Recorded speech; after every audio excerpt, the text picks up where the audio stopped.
காவிரி பிரச்சனையில் வரும் 25ஆம் தேதி திமுக நடத்தும் அனைத்துக் கட்சி கூட்டத்தில் மக்கள் நலக் கூட்டணி பங்கேற்காது என்று அதன் ஒருங்கிணைப்பாளர் வைகோ நேற்று அறிவித்தார்.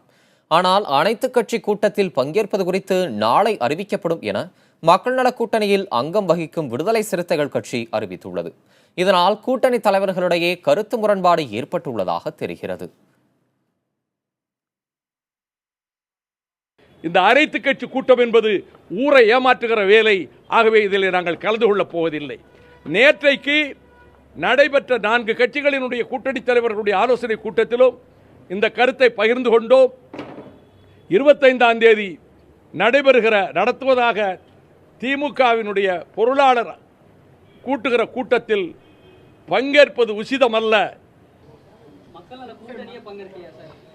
நேற்றைய தினத்தில் கூடிய கூட்டத்தில் நாங்கள் 4 பேரும் கலந்து கொண்டு பேசிய போது இந்த 25ஆம் தேதி கூட்டத்தில் பங்கேற்பதில்லை என்றுதான் நாங்கள் அந்த முடிவுக்கு வந்தோம். அனைத்து கட்சி கூட்டத்தில் பங்கேற்கக்கூடாது என்று விடுதலை சிறுத்தைகள் சொல்லவில்லை.